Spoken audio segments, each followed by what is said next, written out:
Another day, another repair. iPhone XR, basag yung LCD. Ayan si ma'am.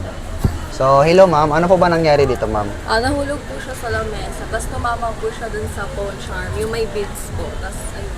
Okay, wala na. Finish na. So, kailan po nangyari yun ma'am? Nang isang araw lang.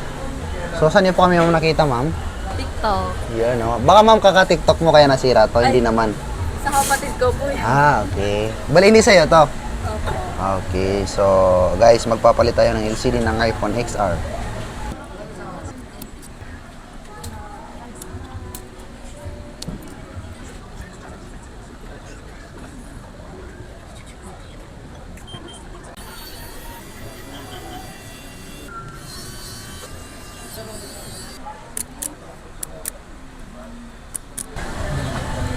Okay na po yung iPhone XR at since LCD.